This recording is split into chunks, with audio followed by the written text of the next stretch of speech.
মনে রাখতে হবে তাদের বাড়িঘর কিন্তু জনগণ টয়লেট বানিয়ে দেবে। আপনারা বাংলাদেশে মাঝে মধ্যেই ঝামেলা পাকানোর চেষ্টা করছে শুধুমাত্র পিয়ারের নামে।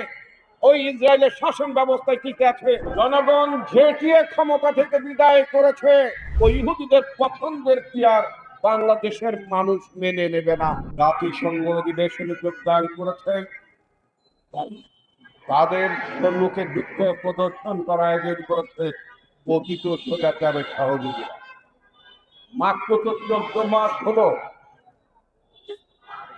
14 মাসে এত অস্থির হয়ে গেলেন কেন? একবার ভুল করেছিলেন, গণতন্ত্রকে হত্যা করে একদলীয় শাসন ব্যবস্থা চালু করেছিল আপনার বাবা। সেই কারণে বাংলাদেশের জনগণ আপনাদেরকে ক্ষমতার বাইরে 21 বছর রেখেছিল। মাত্র 14 মাস ক্ষমতা হারিয়েছেন, জনগণ ঝেঁটিয়ে ক্ষমতা থেকে বিদায় করেছে। লক্ষ লক্ষ কোটি টাকা বিদেশে পাচার করেছেন। বিদেশে থাকতে তো অসুবিধা হওয়ার কারণ নাই, ওখানে তো সর্বসুখেই থাকতে পারেন। বাংলাদেশের জনগণের সম্পদ একের পর এক লুট করেছেন। আপনাদের মন্ত্রীরা কারোর 300, কারোর 350, এক একজনের বাড়িঘর পাওয়ার ঠিকানা আমরা পাচ্ছি। কারোর বাড়িঘর পাওয়া যাচ্ছে সিঙ্গাপুরে, কারোর বাড়িঘর পাওয়া যাচ্ছে দুবাইতে, কারোর বাড়িঘর পাওয়া যাচ্ছে মালয়েশিয়ায়, কারো বাড়িঘর পাওয়া যাচ্ছে লন্ডনে, আমেরিকায়। লক্ষ লক্ষ কোটি টাকা পাচার করেছেন, বিলিয়ন বিলিয়ন ডলার লুটপাট করেছেন। বাংলাদেশ ব্যাংকের 8 বিলিয়ন ডলার চুরি করেছেন। কষ্টে তো থাকার কথা না আপনাদের, কিন্তু আমরা দেখতে পাচ্ছি জনগণের দুর্ভোগ বাড়ানোর জন্য আপনারা বাংলাদেশে মাঝে মধ্যেই ঝামেলা পাকানোর চেষ্টা করছেন। আজকে বিক্ষোভ করছেন জাতিসংঘের সঙ্গে। মনে রাখতে হবে, এই সমস্ত চোরেরা পালিয়ে গিয়েছেন, এই চোরদের বাড়িতে কিন্তু আমরা সব টয়লেট বানিয়ে দেবো। কিন্তু বাংলাদেশে ওই যে আবু জেহেলের বাড়ি কি আছে, আবু জেহেলের বাড়িতে কি করা হয়েছে? টয়লেট বানানো হয়েছে, পায়খানা বানানো হয়েছে। আওয়ামী লীগের লোকেরা যদি বেশি বাড়াবাড়ি করেন, তাহলে তাদের বাড়ি ঘরে যারা দেশে যারা আছে, মনে রাখতে হবে তাদের বাড়ি ঘর কিন্তু জনগণ টয়লেট বানিয়ে দেবে। এটা মনে রাখতে হবে। অতএব বুঝে শুনে বিক্ষোভ করবেন। আমেরিকায় নিরাপদে বসে বিক্ষোভ করা অনেক সোজা। বাংলাদেশের মানুষ কিন্তু আপনাদেরকে ছেড়ে দিয়ে কথা বলবে না। কয়েকদিন আগে আপনারা বিক্ষোভের চেষ্টা করেছিলেন, পুলিশ লাগে নাই, আনসার লাগে নাই, বিজিবি লাগে নাই, এদেশের জনগণ কিন্তু ধরে প্যাদানি দিয়ে তারপরে পুলিশের কাছে দিয়েছে। এটা কোনো আপনার চোরদের জন্য কোনো গণতন্ত্র নয়, দুর্বৃত্তদের জন্য কোনো গণতন্ত্র নয়, লুটেরাদের জন্য কোনো গণতন্ত্র নয়। কারণ তারা কোনো গণতান্ত্রিক পদ্ধতিতে নির্বাচিত হয়ে ক্ষমতায় ছিল না।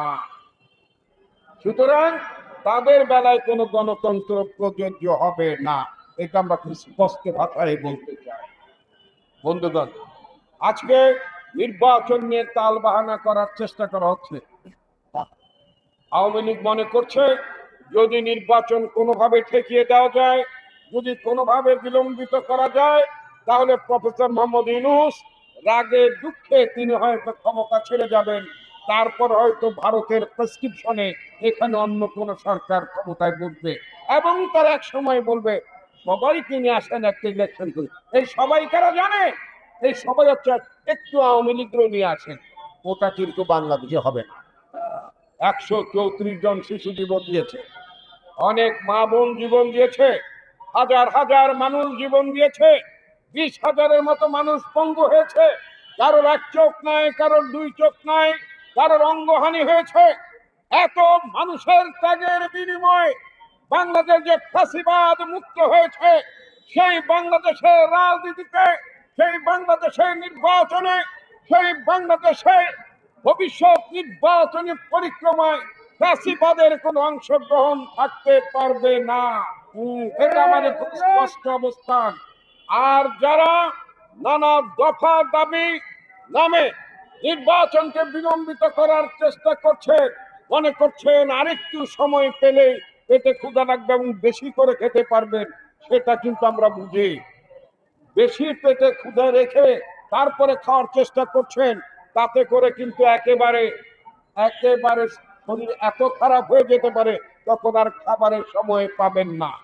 সুতরাং টিয়ার টিয়ার যে সমস্ত উদ্ভট কথাবার্তা বলছেন, এগুলো বাংলাদেশের সংবিধানে এগুলো নাই। বাংলাদেশের নির্বাচনী ব্যবস্থা এটা নাই, আমেরিকায় নাই, লন্ডনে নাই, যারা সবচেয়ে বেশি গণতন্ত্রের চর্চা করে।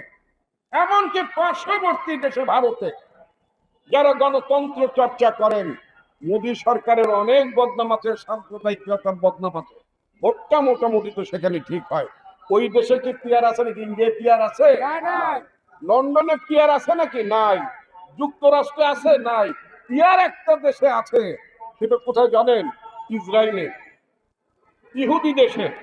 এই ইহুদিরা পিয়ার সিস্টেমের নামে সংখ্যালঘু সরকার, ওখানে জনগণের উপর জুলুম করার জন্য, ক্ষমতা টিকে থাকার জন্য নেতানিয়াহুর সরকার ইসরায়েলে গাজায় মানুষকে হত্যা করছে। ইসরায়েলিরা এই গাজায় শিশুদেরকে তারা একের পর এক হত্যা করে চলছে শুধুমাত্র পিয়ার সিস্টেমের নামে।